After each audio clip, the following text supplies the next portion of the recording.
कहते हैं दिल्ली दिल बरों की है, दिल जलों की है। कहते तो ये भी हैं कि दिल्ली दिल फरेबों की भी है। और लकी यानी कि लक्ष्मण लाल अग्रवाल में ये सारे गुण मौजूद थे। लोग उसकी शक्ल को देखकर ही कह देते थे, अबे दिल्ली से हो क्या? लकी वैसे दिखने में स्मार्ट और अट्रैक्टिव था, पर जेब से खस्ता हालत होने की वजह से रहता बेहद सिंपल तरीके से था। शर्ट का रंग उड़ा हुआ और पैंट से पैबंद जुड़ा हुआ। कहने को तो उसकी उम्र के लड़के दिल्ली की सड़कों पर रात को मोटर बाइक दौड़ाते थे, लेकिन लकी उर्फ लक्ष्मण लाल अग्रवाल सिर्फ कमरे से कॉलेज में पढ़ाई और गर्लफ्रेंड डिंपल के साथ थोड़ा वक्त बिताना, फिर कॉलेज से दुकान से जब होम डिलीवरी आए तो वहां, और फिर घर चला जाता था। हाँ, कभी कभी जब वो किसी लड़के को खाली सड़क पर मोटर बाइक दंदनाते हुए देखता तो कहता, एक दिन अपना टाइम भी आएगा जब मैं चश्मा लगाकर बैठूंगा और पीछे डिंपल को बैठाऊंगा। देखना, जब वो मेरी कमर में अपना हाथ कसेगी और मैं तेजी से मोटरसाइकिल को इंडिया गेट के आसपास दौड़ाऊंगा तो सारे दिल्ली का दिल हम दोनों को देखकर जलेगा। दुकान में रखा हुआ बर्नॉल भी काम नहीं आएगा। लकी ने कहा और अपने हाथ में बर्नॉल की क्रीम को दबा दिया। जैसे ही उसने क्रीम को दबाया, उस क्रीम बाहर आ गई। अबे गधे, क्या कर रहा है? वो कोई स्पंज की गेंद है क्या जो उसे दबा रहा है? दुकान के मालिक ने उससे फटकारते हुए कहा और उसके सर पर एक चपत लगा दी। Sorry sir. लकी ने अपना सिर बचाते हुए कहा। वो करोल बाग में स्थित एक छोटी सी मेडिकल स्टोर पर काम करता था। उसकी दुकान का नाम था चमन मेडिकल स्टोर और उसके ओनर का नाम था चमन लाल। लकी पिछले 5 साल से इन्हीं की दुकान पर काम कर रहा था। यहाँ इस छोटी सी शॉप पर काम करना उसकी मजबूरी थी। लाइफ में कंगाली की वजह से उसे कॉलेज में पढ़ाई पूरी करने के लिए पार्ट टाइम जॉब करना था। उसने कई अच्छी जगह अच्छी तनख्वाह की नौकरी ढूंढी पर नहीं मिली और वो इस मेडिकल स्टोर पर ही अटक गया। गधे, अब इसके पैसे क्या तेरा बाप भरेगा? कटेगा। इसका पैसा भी तेरी तनख्वाह से कटेगा और एमआरपी से डबल रेट में कटेगा। चमन ने अपने दांतों को किचमिचाते हुए कहा। गुस्से की वजह से उसकी नाक फूल गई थी और लकी की सांसें। उसने घबराते हुए ओनर से पूछा, एमआरपी से डबल क्यों सर जी? ताकि अगली बार से ऐसी कोई हरकत करने से पहले तू डबल बार सोचे। चमन ने कहा और उसके हाथ से ट्यूब छीन ली। उसका जी तो चाह रहा था कि वो लकी की खोपड़ी पर एक और बार अपना हाथ साफ कर ले, लेकिन उससे पहले ही दुकान का फोन बजने लगा। फोन की घंटी बजते ही लकी को वहां से निकलने का मौका मिल गया और वो भागते हुए फोन उठाने के लिए चला गया। हेलो जी, करोल बाग के बेस्ट मेडिकल चमन मेडिकल स्टोर से बोल रहा हूं, बताइए क्या काम था? ये लकी की पेटेंट लाइन थी। चाहे कहीं से भी फोन आए, लेकिन उसे फोन पर बस यही बोलना था। जैसे ही इधर लकी ने अपनी बात कही, उधर से जवाब आया, मैं ब्लूमिंग नाइट होटल के कमरा नंबर 303 से बात कर रहा हूँ। एक छोटा सा ऑर्डर है, नोट करो और जल्दी से होटल पर डिलीवर करवा दो। वो एक लड़के की आवाज थी। उसकी आवाज में काफी भारीपन और एक अजीब सी जल्दबाजी थी। जैसे ही लकी ने वो आवाज सुनी, पता नहीं क्यों उसे वो आवाज जानी पहचानी सी लगी। जी सर, बताइए आपका क्या ऑर्डर है? हाँ तो लिखो, हार्ट प्ले के 2 पैकेट और 1 पैकेट टिश्यू। लकी, जो कि अपना पेन लेकर खड़ा था, हार्ट प्ले का नाम सुनते ही झिझक गया। असल में हार्ट प्ले नाम का एक कंडोम आता था और इसलिए उसका नाम सुनते ही लकी शर्मा गया था। इतने साल से भी मेडिकल की स्टोर पर काम करने के बाद उसे इन चीजों का नाम सुनने में शर्म आती थी। हेलो भाई, लिखा कि नहीं लिखा? उस आदमी ने फिर से लकी से पूछा। जी सर, लिख लिया सर, लिख लिया। लकी ने खिसिया कर हंसते हुए कहा। लिख लिया तो फिर लेकर निकल, उस लड़के ने कहा। उसकी आवाज सुनकर ना जाने ऐसा क्यों लग रहा था कि वो बहुत बड़ा आदमी था। जी सर, लेकिन सर बाहर तो बारिश हो रही है, लकी ने कहा। उसने देखा कि बाहर बहुत तेज बारिश हो रही थी। उनकी दुकान के सामने पानी भर गया था और तेज हवाओं की वजह से चमन मेडिकल स्टोर का बोर्ड भी गिर गया था।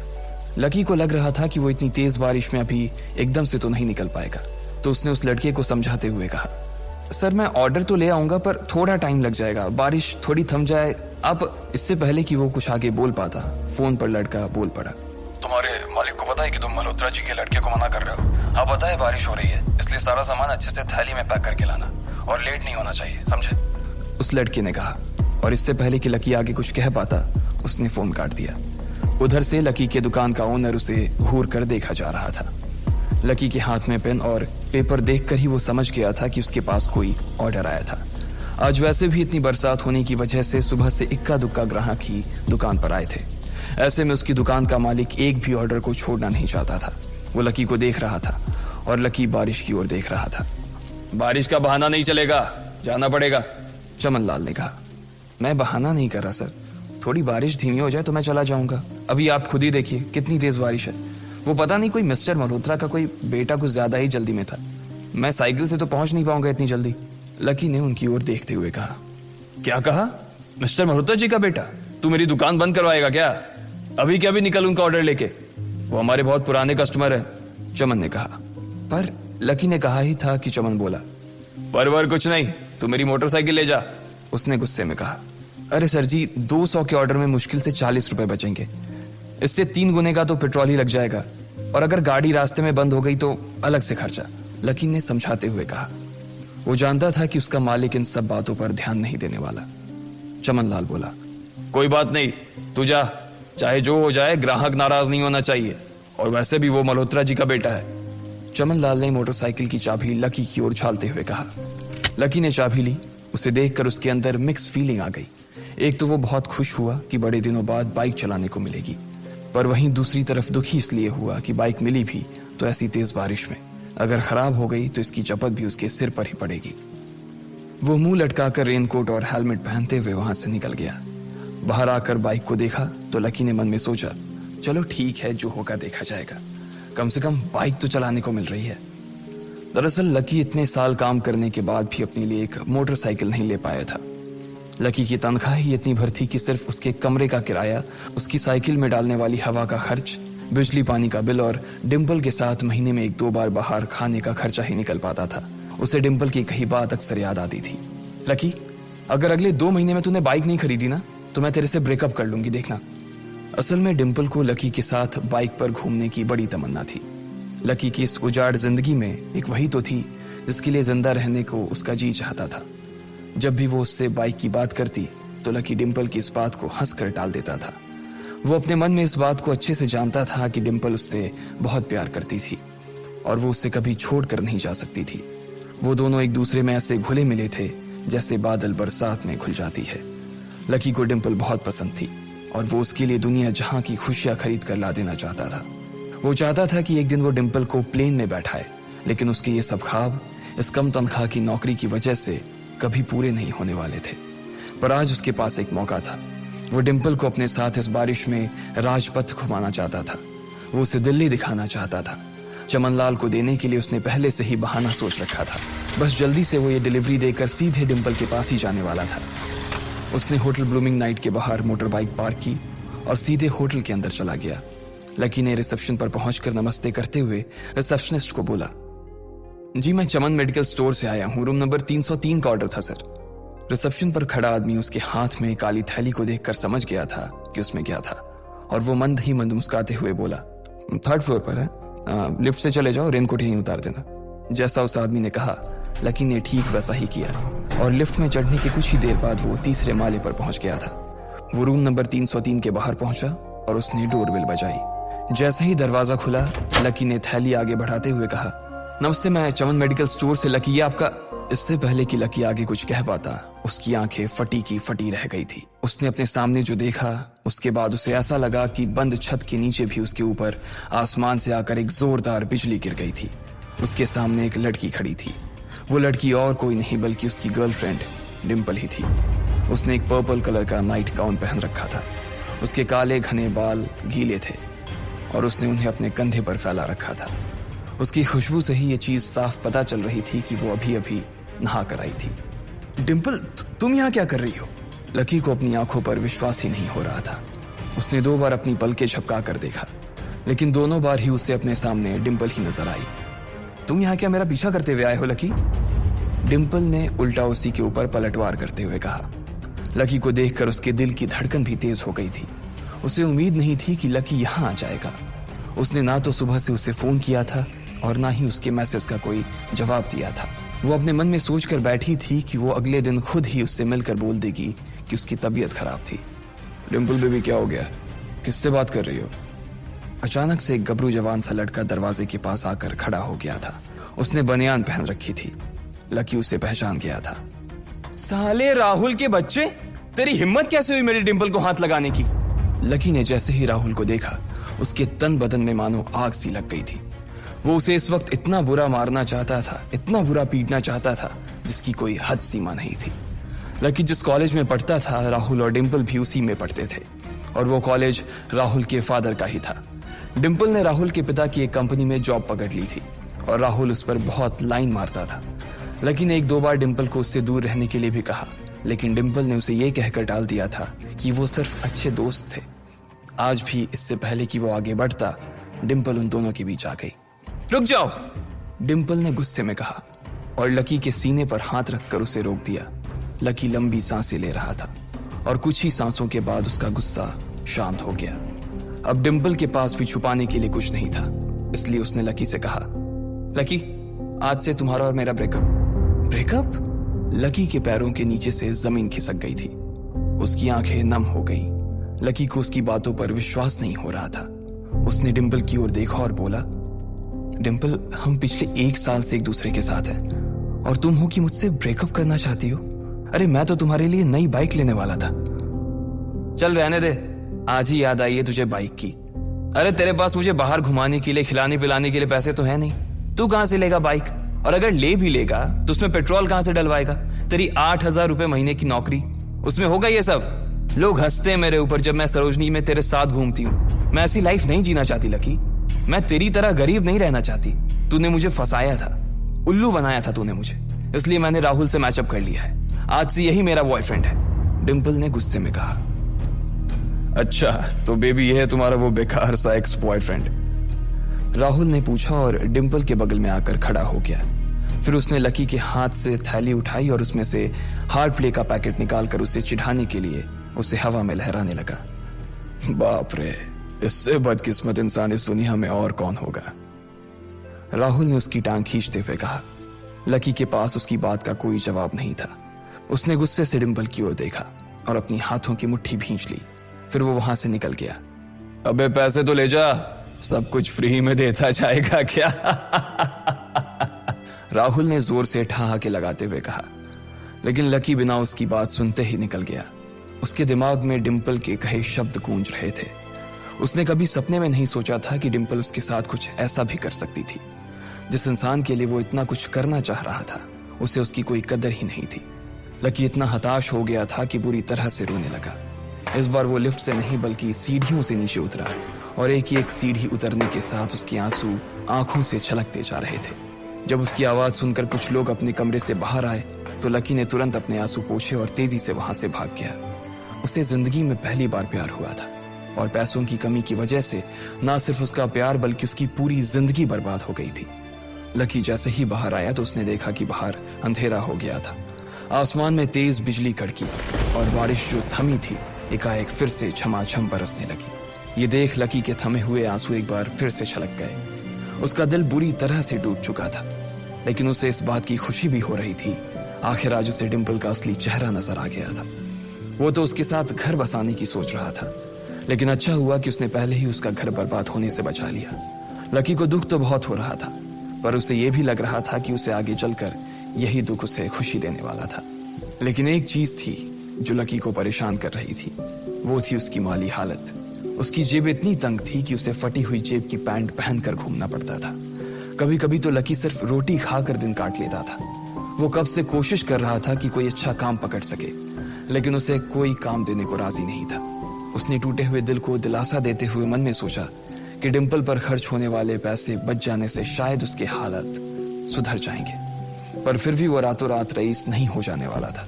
उसने ऊपर आसमान की ओर देखा और जोर से चिल्लाया, अगर इतना ही अनलकी बनाना था तो फिर नाम लकी क्यों रखा भगवान? वो जितनी जोर से चिल्ला सकता था उतनी जोर से चिल्लाया। उसकी आवाज से आसपास खड़े लोग एक बार तो डर गए थे। लकी ऊपर ही देख रहा था और उसके आंसू बारिश के पानी के साथ मिल गए थे। जैसे ही वो फूट कर रोने को था, तभी उसके फोन पर एक मैसेज आया। जैसे ही लकी ने अपना फोन निकालकर उस मैसेज को पढ़ना शुरू किया, उसकी तो आंखें ही चमक गई। अचानक उसके आंसू हंसी में बदल गए और वो जोर जोर से वहीं सड़क पर नाचने लगा। उस मैसेज में लिखा था, परिवार की रिसर्च और परिवार के निर्णय के हिसाब से अग्रवाल परिवार का वारिस लक्ष्मण लाल अग्रवाल उर्फ लकी ने गरीबी अभ्यास की परीक्षा को पास कर लिया है और आज से ही वो उस जमीन और उस जायदाद का मालिक हो जाएगा जो परिवार ने उसके नाम कर रखी थी। ये एक ऐसा मैसेज था आखिर कौन था लकी? क्या थी उसकी असलियत? और वो कैसे रातों रात ही अनलकी से लकी हो गया था? आपको क्या लगता है? उस मैसेज को पढ़ने के बाद भर बरसात में भी उसका चेहरा सूरज की तरह खिल उठा था। लकी ने इस मैसेज को पढ़कर खत्म किया ही था कि उसके फोन पर बारिश की बूंदें जमा होने लगी थीं। लकी ने थोड़ी देर की खुशी मनाने के बाद याद किया कि वो सच में गरीब नहीं था। असल में उसके परिवार ने उसे एक परीक्षा में डाल रखा था जिसका नाम था गरीबी अभ्यास परीक्षा।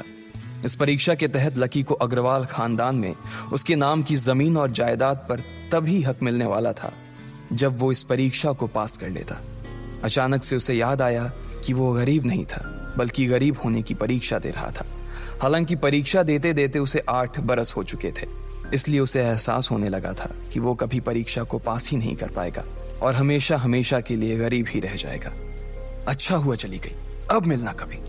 लकी ने होटल की तीसरी मंजिल की ओर देखा और पानी के अंदर ही अपना पैर पटक दिया। वो डिंपल को कोस रहा था। उसने अपनी मोटरसाइकिल उठाई और फिर से चमन मेडिकल स्टोर जाने के लिए मुड़ में लगा। अगले दिन जब लकी की आंख खुली तो वो सीधा उठा और तैयार होकर शहर के सबसे बड़े बैंक न्यू सिटी बैंक पहुंच गया। न्यू सिटी बैंक न सिर्फ शहर का सबसे बड़ा बैंक था बल्कि वो सबसे अमीर बैंक भी था। वहां पर शहर के सबसे अमीर लोगों के ही पैसे जमा किए जाते थे। लकी वहां पैसे को निकलवाने के लिए जा रहा था। New city bank south Delhi में बसा हुआ था और उसके दरवाजे के बाहर महंगी से महंगी गाड़ी खड़ी थी। भाई, अब इसमें से कौन सी नई गाड़ी लेगा? लकी ने मन ही मन सोचा। उसे यकीन नहीं हो रहा था कि कल तक तो वो एक मोटरसाइकिल तक नहीं खरीद पा रहा था और आज वो एक कार, और वो भी इतनी महंगी कार खरीदने की सोच रहा था। फिर उसने अपनी नजर गाड़ी पर से हटाई और बैंक के अंदर जाने लगा। उसने देखा कि बाहर बहुत भीड़ थी और महंगे से महंगे कपड़े पहने लोग बैंक के अंदर जा रहे थे। कहाँ दवाओं की बदबू और कहाँ ये खुशबू। उसने एक बहुत ही गहरी सांस के अंदर ज्यादा से ज्यादा खुशबू को समेटने की कोशिश करते हुए अपने मन में सोचा, लेकिन अगले ही पल उसके मन में संकोच पैदा हो गया था। रातों रात लकी की किस्मत तो बदल गई थी, लेकिन उसके कपड़े नहीं बदल पाए थे। इतने बड़े बैंक में वो वही कपड़े पहनकर आ गया था जो वो अक्सर अपने काम पर पहनकर जाता था। पैसे लेते ही ना सबसे पहले नए कपड़े खरीदने हैं, लकी ने अपने आप से कहा और फिर बैंक के अंदर दाखिल होने लगा। जैसे ही उसने दरवाजे को धक्का दिया, उसे आवाज आई, आउच! लकी थोड़ा सा हड़बड़ी में दिखाई दे रहा था और इस जल्दबाजी के चक्कर में वो एक लंबे बाल वाली लड़की से जा टकराया था जो कि उसके बगल में ही चल रही थी। माफ करना, मैं आपको देख नहीं पाया, सॉरी। लकी ने तुरंत उससे हाथ जोड़कर माफी मांगते हुए कहा। उस लड़की ने इतने अच्छे कपड़े पहन रखे थे कि उसे देखकर ही लग रहा था कि वो किसी अमीर घराने की लड़की थी, इसलिए सॉरी बोलते वक्त ना चाहते हुए भी लकी के हाथ उसके सामने जुड़ गए थे। लेकिन जब उस लड़की ने लकी के कपड़े और उसके हुलिये को देखा तो उसने अपनी नाक भौं सिकोड़ ली। वो लगभग हर रोज इस बैंक में आया और जाया करती थी, लेकिन उसने आज तक इस बैंक के अंदर लकी जैसे फटीचर आदमी को घुसते हुए नहीं देखा था। उसके बालों में से आंवले के तेल की गंध आ रही थी।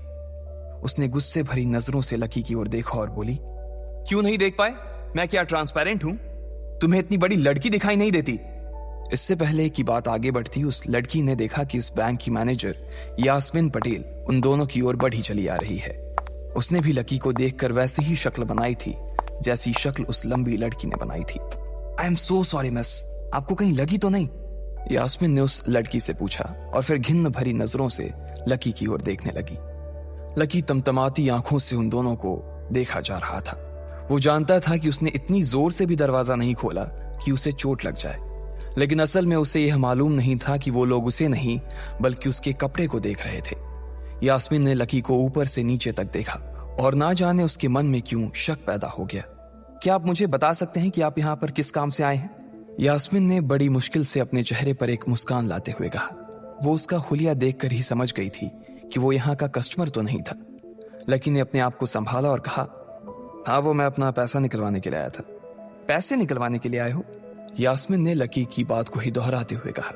वैसे तो वो लकी की बात पर जोर से हंसना चाहती थी, लेकिन उसने अपने आप को थोड़ा सा काबू में कर लिया था। लकी की बात सुनकर उसे लग रहा था कि वो कोई पागल था जो यहाँ जबरदस्ती घुसा चला आ रहा था। हाँ, तो क्या आपके पास कार्ड है? यास्मीन ने उससे आगे पूछा। न्यू सिटी बैंक का कार्ड हासिल करना एक बहुत ही मुश्किल भरा काम था। अगर किसी को भी उस बैंक का कार्ड लेना था तो सबसे पहले उस आदमी को अपने खाते में कम से कम 5 लाख रुपए जमा करवा कर रखने पड़ते थे, तब जाकर उसे कहीं कार्ड मिलता था। लेकिन लकी तो पहली बार ही यहां आ रहा था, इसलिए उसके पास कार्ड होने की कोई संभावना ही नहीं थी। लकी जब यास्मीन के सवाल का जवाब नहीं दे पाया तो यास्मीन ने फिर उससे पूछा, मैं पूछ रही हूं कि आपके पास कार्ड है? वो समझ गई थी कि लकी पागल ही था जो कहीं से भागकर सीधा उनके बैंक में आ गया था। कार्ड नहीं मेरे पास। लकी ने उसके सवाल का जवाब दिया और वो फिर इधर उधर देखने लगा। जैसे ही उस लंबे बालों वाली लड़की ने लकी का जवाब सुना तो वो खिलखिलाकर हंस पड़ी। यास्मीन को तो सिर्फ लग रहा था कि वो पागल है, लेकिन वो लड़की तो अपने मन में मान चुकी थी कि यह लड़का कोई पागल ही है जो कहीं झोपड़ पट्टी से यहां आ गया है। इससे पहले कि आगे कोई कुछ कह पाता, उस लंबे बालों वाली लड़की के पिता वहां आ गए और बोले, चलो बेटी। उनके हाथों में कुछ कागजात थे। लकी ने देखा कि उन्होंने महंगा सा सूट पहन रखा था। उस लड़की ने यास्मीन के दोनों हाथों को पकड़ा और बोली, यास्मीन देखो, अगर इस तरह के सड़क छाप लोग तुम्हारे बैंक में ऐसे ही घुसते चले आए ना और बाकी कस्टमर्स को परेशान करने लगे तो तुम्हारे बैंक की इमेज और उसके शेयर्स दोनों को काफी नुकसान होगा। एक मैनेजर होने के नाते तुम्हें इन सब चीजों का ध्यान रखना चाहिए। मुझे उम्मीद है कि आगे मेरे साथ ऐसा कुछ नहीं होगा।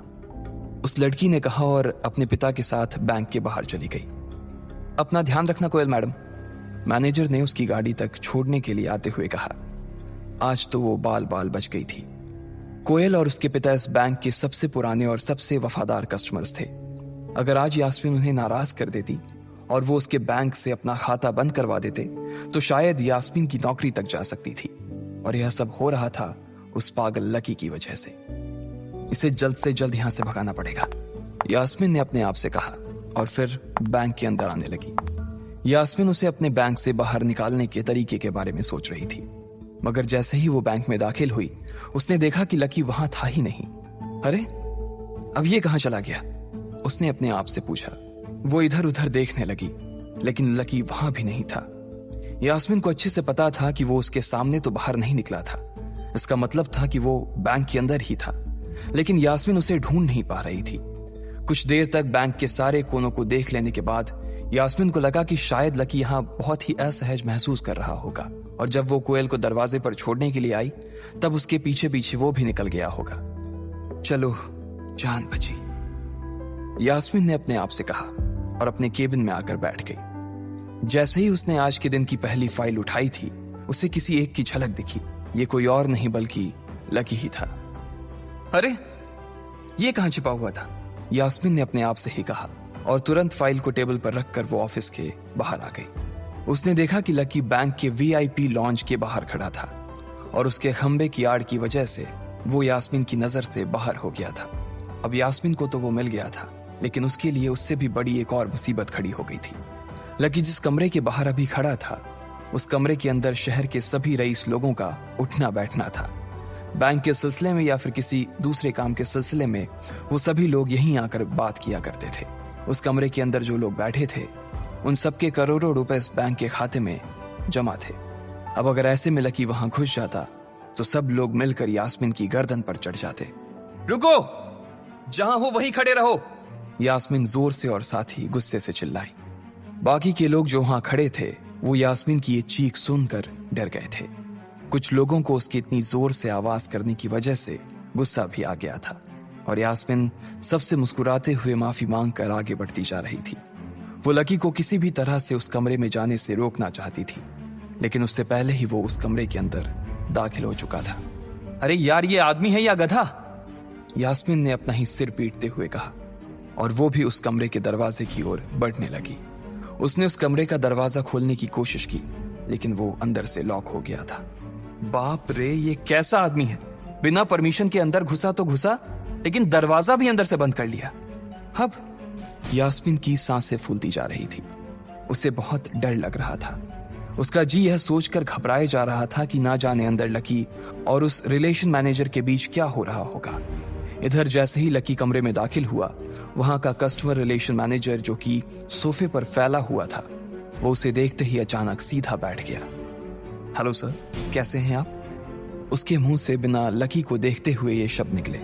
उसे याद था कि इस कमरे में कुछ खास लोग ही आते थे और जो भी आते थे यास्मीन उनके आने की खबर उसे पहले ही दे देती थी। लेकिन इस वक्त जो आदमी उसके सामने खड़ा था, उसे देखते ही वो अपनी जगह पर जम गया था। ना तो वो कहीं से भी वीआईपी लग रहा था और ना ही वो उसका कोई रिश्तेदार था। कौन हो भाई तुम? क्या चाहिए तुम्हें? उस मैनेजर ने 20 साल के जवान लड़के को देखते हुए कहा। मैं यहां अपना पैसा लेने आया हूं। लकी ने सीधे मुद्दे की बात को मैनेजर के सामने रखते हुए कहा। तुम्हारे पास हमारा सुप्रीम कार्ड है? मैनेजर ने उससे ऊपर से नीचे तक देखा और पूछा। नहीं नहीं, मेरे पास कोई कार्ड नहीं है, लकी ने कहा। तो फिर हम तुम्हें कोई पैसा नहीं दे सकते। चलो अभी दरवाजा खोलो और सीधा बाहर निकलो, मैनेजर ने कहा और सोफे पर से उठ गया। नहीं, मैं अपना पैसा लिए बिना नहीं जाऊंगा यहां से, लकी भी जिद पर अड़ गया। अरे बोला ना, बिना कार्ड वाले को पैसा नहीं मिलता है, और वो भी पैसा होगा तब तो मिलेगा ना, मैनेजर ने उसके करीब आते हुए कहा। अरे पैसा है तभी तो निकालने आया हूं सर, लकी ने कहा। देख, फालतू की बहस मत कर सुबह सुबह, वरना मैं सिक्योरिटी को बुला लूंगा तो वो लोग मार मार कर बाहर निकालेंगे तुझे। लकी यह सुनकर घबरा गया था। मैनेजर के चेहरे का गुस्सा उसे साफ नजर आ रहा था, लेकिन ऐसा भी नहीं था कि वो झूठ बोल रहा था। भले ही उसके पास कार्ड नहीं था, लेकिन इसका मतलब ये नहीं था कि वो अग्रवाल खानदान का लड़का नहीं था। जैसे जैसे मैनेजर उसकी ओर बढ़ता चला जा रहा था, लकी का डर भी बढ़ता जा रहा था।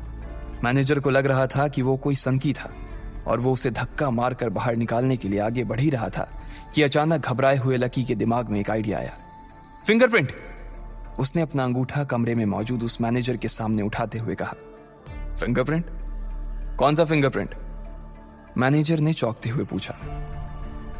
अरे अरे आपने कहा ना कि आपको कार्ड चाहिए, पर मेरे पास कार्ड नहीं है, फिंगरप्रिंट है, और मुझे मालूम है कि आपके यहाँ फिंगरप्रिंट से भी पैसे निकलते हैं। यह कहते ही लकी ने एक राहत की सांस ली थी, लेकिन मैनेजर को यह समझ नहीं आ रहा था कि आखिर लकी को फिंगरप्रिंट की जानकारी मिली कैसे। तुम फिंगरप्रिंट यूज करना चाहते हो? मैनेजर ने लकी को घूरते हुए पूछा। लकी की शक्ल और उसका हुलिया मैनेजर के लिए उसकी बातों से मेल नहीं खा रहा था। हाँ, मैं फिंगरप्रिंट यूज करना चाहता हूं सर, लकी ने सीना चौड़ा करते हुए कहा। उसे इस तरह देख तो मैनेजर और भी कंफ्यूज हो गया था। मैनेजर ने सोचा कि उसे एक चांस देना चाहिए, इसलिए उसने लकी को फिंगरप्रिंट इस्तेमाल करने की इजाजत दे दी थी। वो अपनी टेबल के पास गया और उसके दराज में फिंगरप्रिंट वाली मशीन ढूंढने लगा। 2-3 ड्रॉर में झांकने के बाद आखिरकार उसे वो मशीन मिल गई थी। चुपचाप यहां पर अपना अंगूठा लगाओ, मैनेजर ने मशीन को आगे बढ़ाते हुए लकी से कहा। लकी ने अपनी फटी हुई पैंट के पिछले हिस्से में अपना अंगूठा पोंछा और फिर उस मशीन पर लगा दिया। 2 सेकंड बाद मशीन में से एक आवाज आने लगी। उसके अंदर एक लाल बत्ती चल रही थी और वो जोर जोर से बीप कर रही थी। देखा, तुम्हारा फिंगरप्रिंट मैच नहीं कर रहा है। मैंने पहले ही बोला था कि कोई खाता नहीं है इस बैंक में तुम्हारा। मैनेजर ने लकी को ऐसे देखा जैसे वो कोई बड़ा अपराधी था। मैनेजर उसकी पैंट की ओर देखने लगा। उसे लग रहा था कि लकी ने अपनी जेब में कोई हथियार छुपा रखा था और वो मैनेजर को बेवकूफ बना रहा था। इससे पहले कि लकी अपनी जेब से कोई बंदूक या बम निकालता, मैनेजर ने अपना फोन निकाला और पुलिस का नंबर लगाने लगा। लकी ने उसकी स्क्रीन पर देख लिया था कि वो 100 नंबर पर फोन लगा रहा था। लकी बुरी तरह से घबरा गया था। वो बहुत ही उत्साह और जोश में अंदर तक तो चला गया था, लेकिन उसे मालूम नहीं था कि वो इतनी बड़ी मुसीबत में फंसने वाला है।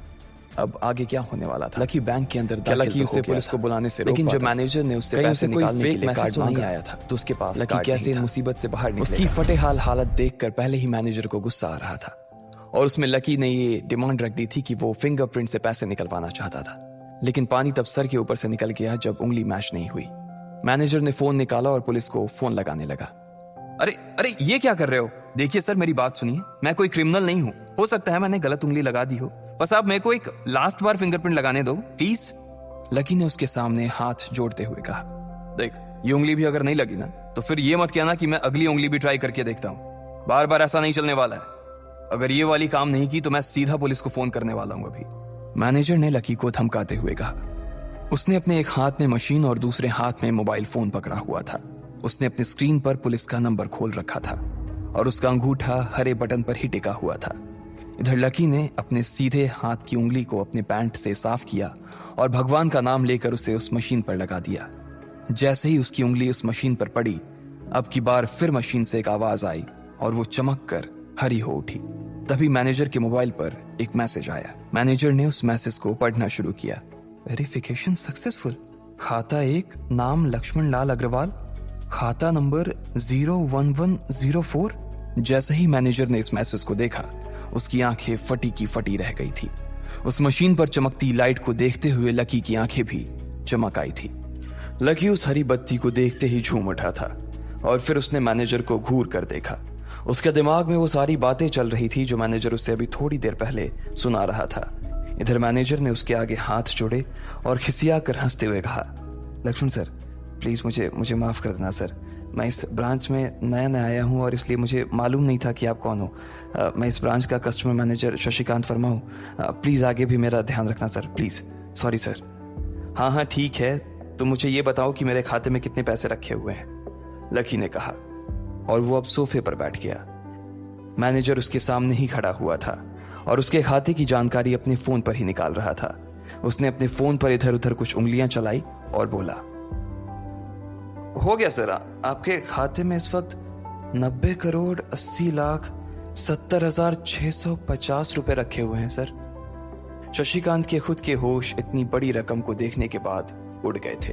उसे विश्वास नहीं हो रहा था कि इस आदमी के खाते में इतना पैसा भी हो सकता था। लकी की शक्ल देखकर तो यही लग रहा था कि उसकी उम्र 20 से 22 साल से ज्यादा नहीं थी। ऐसे में अगर उसके खाते में इतना सारा पैसा रखा हुआ था तो ये वाकई बहुत बड़ी बात थी। शशिकांत अपने मन में ये सोच रहा था कि दुनिया के 99% लोग ही अपनी पूरी जिंदगी काम करने के बाद भी इतना पैसा नहीं कमा सकते थे जितना कि लकी के खाते में इतनी छोटी सी उम्र में रखा हुआ था। लेकिन लकी ने इधर जब उसके फोन में अपने खाते पर पड़ी हुई जानकारी को देखा तो उसे कुछ अजीब सा लगा। उसे लग रहा था कि उसे तुरंत इतने पैसों के हिसाब से अब अपनी जिंदगी को ढालने की कोशिश करनी शुरू कर देनी चाहिए, वरना उसके साथ वही होने वाला था जो आज बैंक में उसके साथ हुआ था। अरे सर, खाते में पैसे के अलावा और भी चीजें हैं जो मैं आपको बताना चाहता हूं सर। मैनेजर ने फिर से अपनी फोन पर उंगलियां फिराई और बोला, सर एक तो आपके खाते में एक फरारी जुड़ी हुई दिखा रहा है सर। इसके अलावा आपके खाते में 2 किलो सोने की 100 ईंटें रखी हुई हैं, 5 किलो सोने की 20 ईंटें, पिकासो की 3 असली पेंटिंग हैं, 20 हीरे हैं 24 कैरेट के और भी बहुत कुछ है सर। मैनेजर ने हाफते हुए और अपने पसीने साफ करते हुए कहा।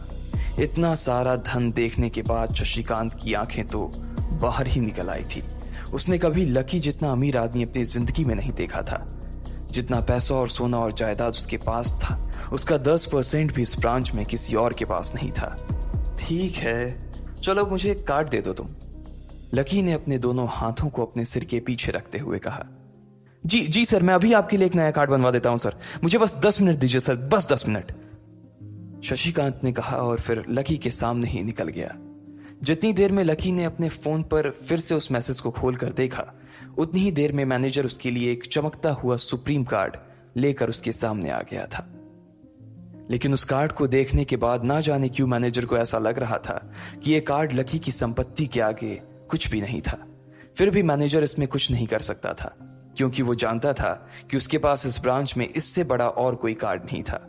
इसलिए फिलहाल वो लकी को यही दे सकता था। उसने उस कार्ड पर लकी का पूरा नाम लक्ष्मण लाल अग्रवाल गुदवा दिया था। लीजिए सर आपका कार्ड, पासवर्ड वगैरह सर आपको ईमेल पे मिल जाएगा, शशिकांत ने मुस्कुराते हुए कहा और वो लकी के सामने हाथ बांधकर खड़ा हो गया। इधर लकी ने उस कार्ड को उलट पलट कर देखा और फिर अपनी जगह से खड़ा होकर वो बाहर निकलने लगा। शशिकांत का मन तो यही कर रहा था कि वो उसे दरवाजे तक छोड़ने जाए, लेकिन उसकी ड्यूटी इसी ऑफिस में थी और वो किसी को बाहर छोड़ने नहीं जा सकता था। फिर भी वो लकी के लिए दरवाजा खोलने के लिए आगे आ गया था। इधर यास्मीन अपने कैबिन में अपना सिर पकड़े हुए बैठी थी। उसे समझ नहीं आ रहा था कि आखिर अंदर चल क्या रहा था। एक पल को तो उसे लगा कि लकी पागल नहीं बल्कि बदमाश था कोई और उसने शशिकांत को बंदी बना लिया था। लेकिन जब वो लकी के लिए कार्ड लाने के लिए अपने दफ्तर से बाहर आया तो यास्मीन को लगा कि कुछ गड़बड़ नहीं हुई थी। फिर ये इतनी जल्दी में कहां जा रहे हैं, उसने अपने आप से पूछा। शशिकांत को सुरक्षित देख बैंक के बाकी लोग भी दरवाजे पर से पीछे हट गए थे। वैसे भी उसे देखते ही सब लोग अपनी अपनी जगह पर वापस दौड़े चले जाते थे। शशिकांत का खौफ ही ऐसा था कि उसकी आंखों की झलक भर से खड़ा कर्मचारी जाकर अपनी कुर्सी पर बैठ जाता था। लेकिन एक बार शशिकांत के बाहर आने के बाद वो दोबारा बाहर नहीं आया था और ना ही लकी कमरे से बाहर आया था। इधर यास्मीन परेशान हुए जा रही थी। वो जानती थी कि अगर कुछ भी गड़बड़ हुआ तो सबसे पहले उसकी नौकरी जाने वाली थी। उसने बड़ी मुश्किल से और मेहनत करके इस नौकरी को हासिल किया था और वो किसी पागल की वजह से इसे अपने हाथ से नहीं जाने देना चाहती थी। जैसे ही परेशान यास्मीन ने अपनी नजर उठाकर फिर से उस कमरे की ओर देखा तो पाया कि लकी बहुत ही आराम से उस कमरे से बाहर निकलकर दरवाजे की ओर बढ़ता चला जा रहा था। ए, रुको, तुम इस तरह नहीं जा सकते। यास्मीन जोर से चिल्लाई और भागते हुए लकी के पास चली गई। तुम्हारी हिम्मत कैसे हुई जबरदस्ती हमारे वीआईपी रूम में घुसे चले जाने की?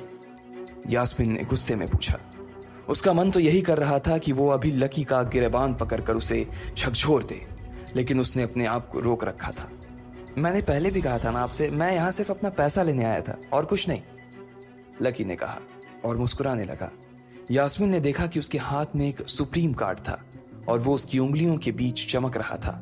यास्मीन के दिमाग में आया कि लकी ने यह कार्ड कहीं अंदर से चुरा तो नहीं लिया, और इससे पहले कि वो यहां से चोरी करके भागता, यास्मीन जोर से चिल्लाई, सिक्योरिटी, सिक्योरिटी। उसकी आवाज को सुनते ही दो बंदूक वाले गार्ड भागे भागे यास्मीन के पास आ गए। ये चोरी करके भाग रहा है, पकड़ो इसे।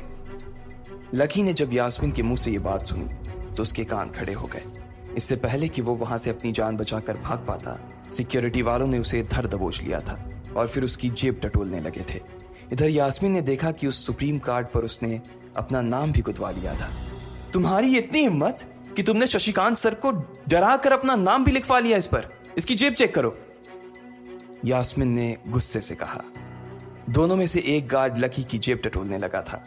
लकी की समझ में नहीं आ रहा था कि आखिर ये लड़की उससे समझ क्या रही थी। अगर उसे उसके खाते या इसकी संपत्ति या सिर्फ इसके परिवार के बारे में भी पता चल जाता तो भी यास्मीन उसके पैरों में गिर जाती। इससे पहले कि लकी अपनी सफाई में कुछ कह पाता, एक गार्ड बोला, मैडम, इसकी जेब में तो कुछ नहीं है, बल्कि फटी हुई जेब है इसकी। तभी उसकी बात सुनकर दूसरे सिपाही ने कहा, मैडम, हो सकता है ये इसी जेब में चाकू रख कर लाया हो और उसको निकालते वक्त उसी चाकू से इसकी जेब फट गई होगी। मुझे तो ऐसा ही लग रहा है। दूसरे सिपाही ने अपनी लड़खड़ाती जबान में बोला, अरे पागल हो क्या? ये सब आप लोग क्या बोल रहे हो? शशिका। इससे पहले कि लकी आके कुछ बोल पाता, एक गार्ड ने उसके दोनों हाथों को मरोड़ दिया था।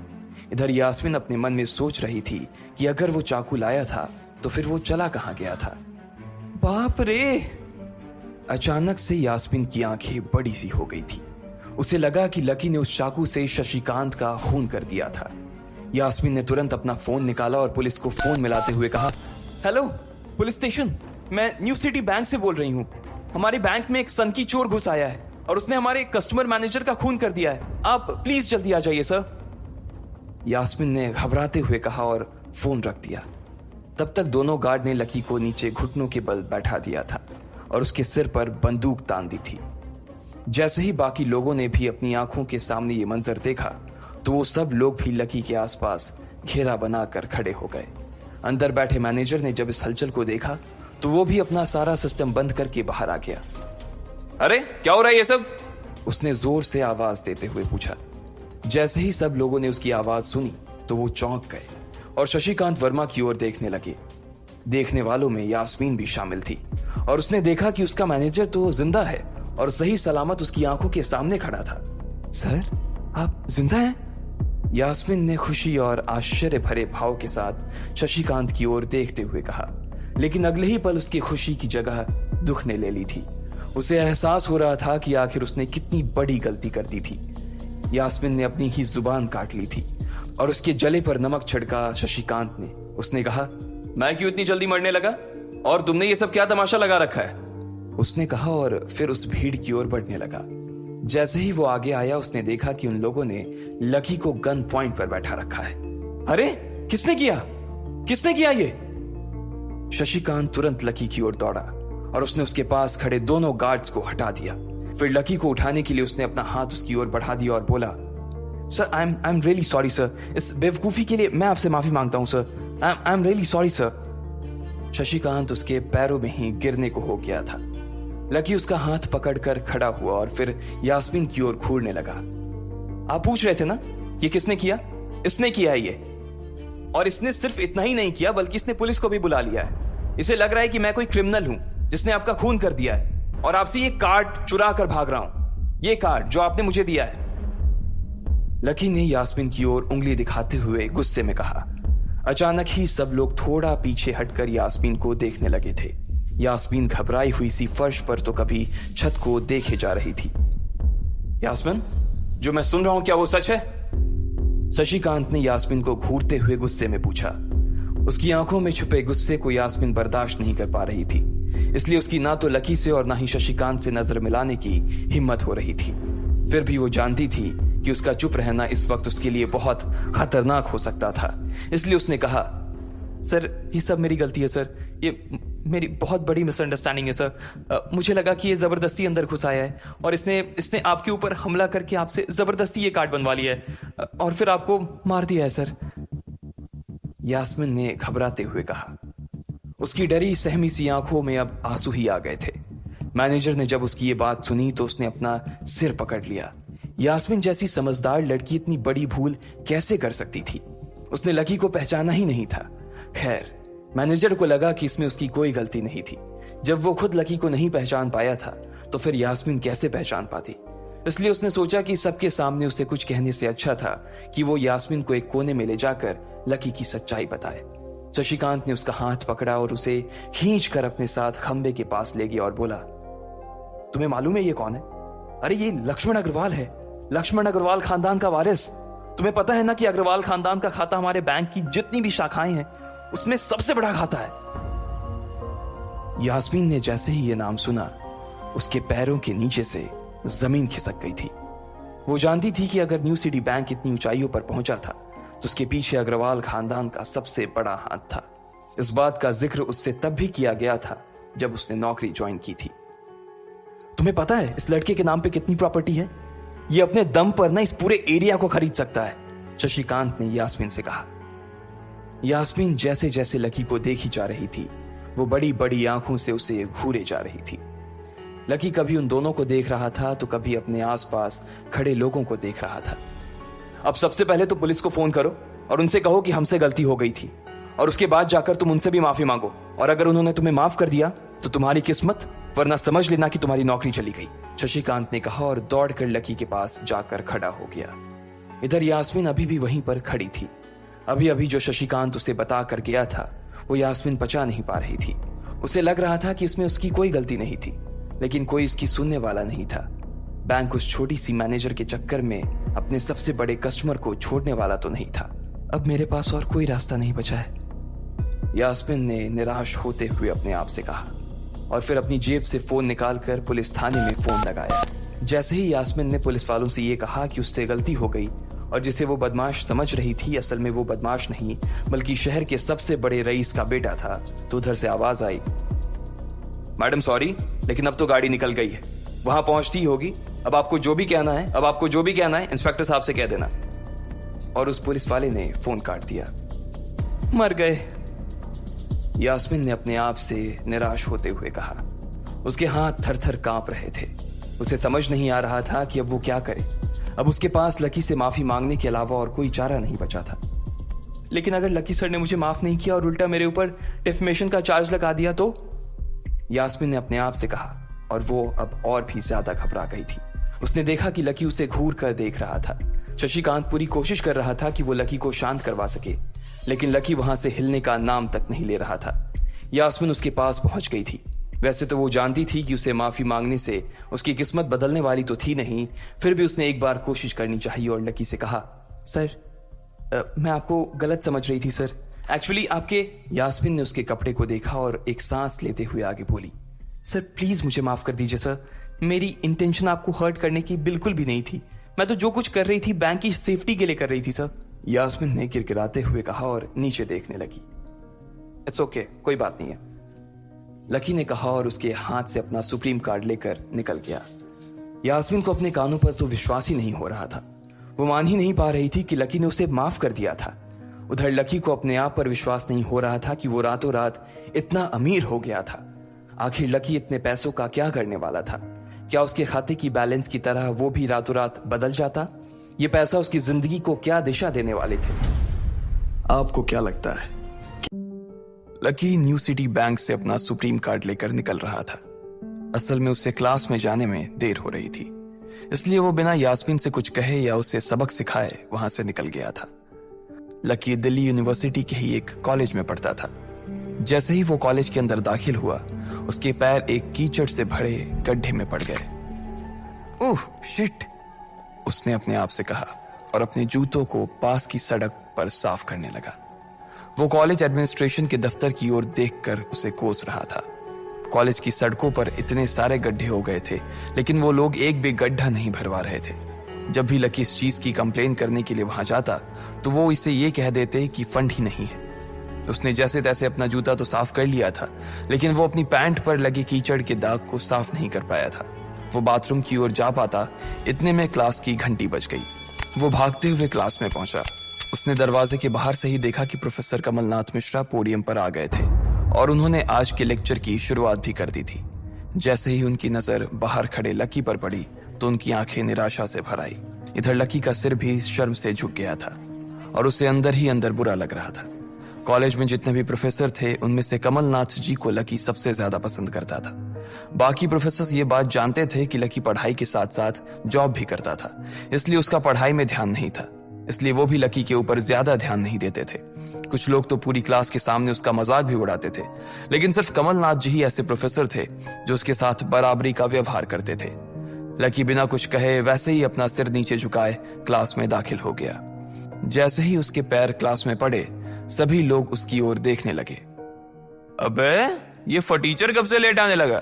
सूरज पश्चिम से उग सकता है लेकिन ये कभी लेट नहीं हो सकता। आज क्या हो गया इसे? एक लड़के ने लकी को चिढ़ाते हुए कहा। अबे यार इसकी पैंट तो देख कितनी गंदी है। भाई क्लास में लड़कियां भी होती हैं, कम से कम कपड़े तो ढंग से पहन के आ यार। दूसरे लड़के ने कहा और उसकी ये बात सुनकर उसके पास बैठी लड़की हंस दी और बोली, अरे कहां से पहन कर आता, कपड़े के लिए तो पैसे हैं नहीं इसके पास, एक ये कपड़ा है इसके पास, बहुत है इसके लिए। क्लास में बैठे सभी लोगों ने लकी के ऊपर फफ्तियां कसनी शुरू कर दी थी। हर कोई उसके ऊपर कुछ न कुछ कहे जा रहा था। ऐसा नहीं था कि लकी ये सब आज ही सुन रहा था। इस तरह की फफ्तियों का सामना वो रोज करता था। रोज उसे ऐसी बातें सुनकर बुरा भी लगता था और आज भी उसने अपना सिर नीचे तो झुका लिया था, लेकिन आज उसके चेहरे पर एक मुस्कान थी। इन लोगों को पता नहीं था कि यह अनलकी आज कितना लकी होकर आ रहा है। जैसे ही क्लास में बैठे बच्चों का शोर बढ़ने लगा, उधर से कमलनाथ जी ने चिल्लाते हुए कहा, आपस में बात करना बंद करो। अगर तुम लोग इस तरह बात करते रहोगे तो मैं आगे नहीं पढ़ाऊंगा। सभी लोग शांत होकर उनकी बात सुनने लग गए। तब तक लकी भी अपनी कुर्सी पर जाकर बैठ गया था। कमलनाथ जी ने फिर से पढ़ाना शुरू किया और पढ़ाते पढ़ाते ना जाने क्यों उनकी नजर बार बार लकी की ओर जा रही थी। लकी को समझ नहीं आ रहा था कि कमलनाथ जी ऐसा जानबूझकर कर रहे थे। उनकी आंखों को देखकर ऐसा लग रहा था कि उनमें लकी के लिए ढेर सारा गुस्सा भरा हुआ था। उसे ऐसा लग रहा था कि शायद वो अपने प्रोफेसर की उम्मीदों पर खरा नहीं उतर रहा था। थोड़ी ही देर में कमलनाथ जी की क्लास खत्म हो गई। बच्चों आज की क्लास यही खत्म होती है। कल आप सबको क्या काम करके लाना है वो मैंने यहाँ लिख दिया है। कल मिलते हैं आप सबसे, कमलनाथ जी ने कहा और क्लास के बाहर चले गए।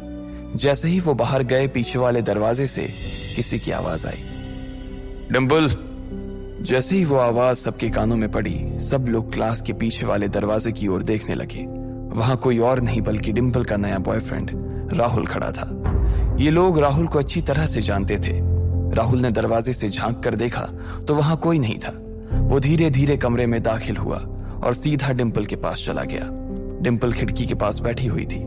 जैसे ही राहुल उसके पास पहुंचा, डिंपल ने अपने हाथ उसकी गर्दन में किसी हार की तरह डाल दिए और उसकी बाहों में झूम उठी। उधर राहुल ने भी डिंपल को सबके सामने चूम लिया था। ये नजारा देखते ही सबकी नजरें लकी के ऊपर जा टिकी। सबको अभी तक तो यही पता था कि डिंपल लकी की गर्लफ्रेंड है। किसी को इस बात की खबर नहीं थी कि उन दोनों का ब्रेकअप हो गया था। डिंपल को राहुल की बाहों में देखकर लकी के तन बदन में आग तो लग गई थी, लेकिन फिर भी वो शांत होकर वहीं बैठा हुआ था और उसने अपने गुस्से पर काबू कर लिया था। अरे भाई लकी, क्या हो रहा है ये सब? डिंपल राहुल के साथ कैसे? उसके एक दोस्त ने आकर लकी से कहा। होने देना यार, जो हो रहा है छोड़ना, लकी ने कहा। उसका इस बारे में किसी से बात करने का कोई मन नहीं हो रहा था। अरे भाई तुझे पता है वो राहुल कितना चालू आदमी है। अभी तक इस कॉलेज की 5 लड़कियों को फंसा चुका है और ये डिंपल छठी है, लकी के दोस्त प्रीतम ने उससे कहा। उसकी ये बात सुनते ही लकी ने प्रीतम को घूर कर देखा। प्रीतम को लगा कि लकी को उसकी बात का बुरा लगा था, लेकिन अगले ही पल वो उसे देखकर मुस्कुराया और बोला, कोई बात नहीं भाई, सबकी अपनी अपनी लाइफ है। ये कहकर लकी डिंपल की ओर देखने लगा। जो कि राहुल की बाहों में इतरा रही थी। वो जानती नहीं थी कि लकी चाहता तो यहीं खड़े खड़े राहुल और उसके पिता को उनके कारोबार समेत खरीद सकता था। उधर जैसे ही राहुल और डिंपल की नजर भी लकी पर पड़ी तो वो जानबूझकर उसे छेड़ने के लिए उसके सामने से गुजरने लगे। अच्छा लकी, सुनना जरा। अचानक से डिंपल लकी के सामने रुकी और बोली। उसने अभी भी राहुल की कमर में अपना एक हाथ डाल रखा था।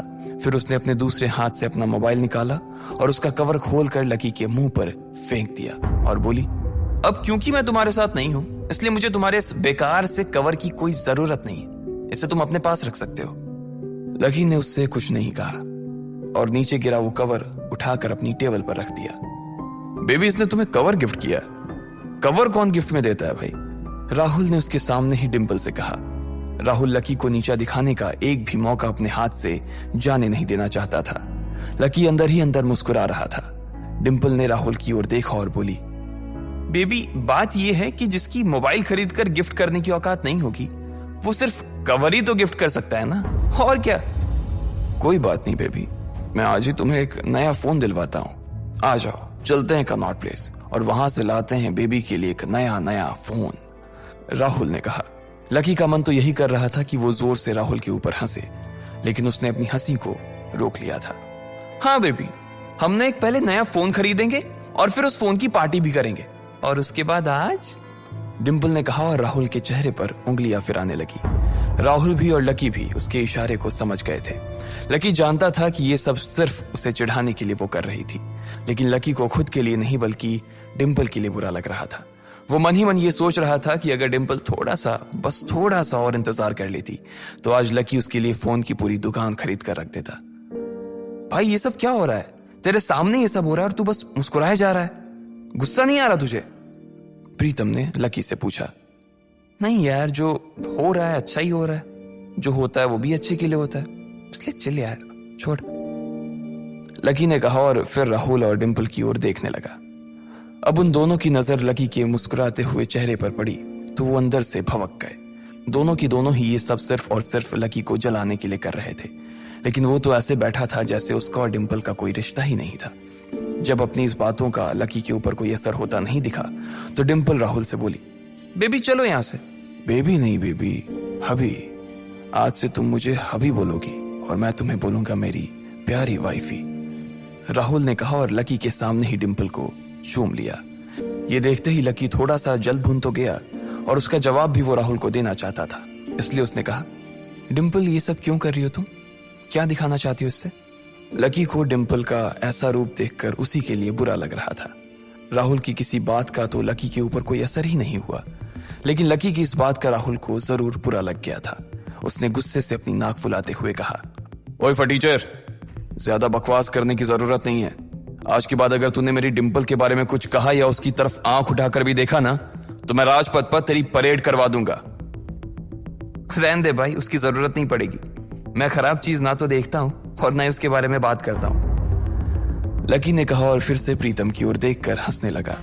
जिस तरह से लकी आज राहुल के मुंह पर जवाब फेंक कर मार रहा था, प्रीतम को तो विश्वास ही नहीं हो रहा था कि ये वही लकी है जो उसका दोस्त हुआ करता था। उधर राहुल उसका जवाब सुनकर गुस्से से लबरेज हो रहा था।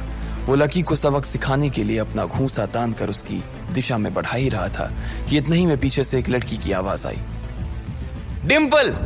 सब लोगों ने फिर से उस आवाज की ओर देखा। वहां पर एक थोड़े छोटे कद की लड़की खड़ी थी और वो गुस्से से डिंपल की ओर देख रही थी। उसकी आंखों पर चश्मा लगा था और उसके बाल खुले हुए थे। अब तू हद से आगे बढ़ती जा रही है डिंपल। लकी जैसे लड़के को छोड़कर तू इस एक नंबर के लफंगे लड़के के साथ पड़ी है। तुझे तो कॉलेज के किसी गड्ढे में जाकर डूब मरना चाहिए। साक्षी, क्या कह रही है तू? जुबान संभाल अपनी, डिंपल ने कहा। राहुल के बारे में बुराई नहीं बल्कि लकी के बारे में अच्छी बातें सुनकर डिंपल का मन खराब हो गया था। जब डिंपल लकी के साथ थी तो उसकी साक्षी से भी अच्छी दोस्ती थी। साक्षी एक बहुत ही सुलझी हुई लड़की थी। जब भी डिंपल और लकी के बीच किसी बात को लेकर झगड़ा होता तो डिंपल उसे सुलझाने के लिए अक्सर साक्षी की ही मदद लेती थी। मैं जो कह रही हूं ना सही कह रही हूं। तुझे सीरियसली शर्म आनी चाहिए डिंपल। मैंने कभी नहीं सोचा था कि तू ऐसी लड़की निकलेगी। लकी जैसा बंदा ना तुझे कहीं नहीं मिलेगा, साक्षी ने कहा और एक कदम आगे आ गई। इधर लकी ने देखा कि साक्षी की बात सुनते ही राहुल के कान खड़े हो गए थे, लेकिन वो सच बोल रही थी, इसलिए राहुल भी कुछ नहीं कर सकता था। साक्षी लकी के पास आकर खड़ी हुई और बोली, तू इतनी जल्दी कैसे भूल गई यार? लकी तेरे लिए हर टफ टाइम में खड़ा रहा था। जब भी तू बीमार होती थी और तेरे खड़े होने की भी हालत नहीं होती थी तो बेचारा तेरे लिए खाना बनाता था, तेरे कपड़े धोता था और तो और तेरे लिए दवाई तक लेके आता था। तुझे याद है ना जब हम हिमाचल घूमने गए थे और तेरे पैर में मोच आ गई थी तो ये बेचारा अपनी नौकरी छोड़कर भागा भागा रात में हमारे पास आ गया था।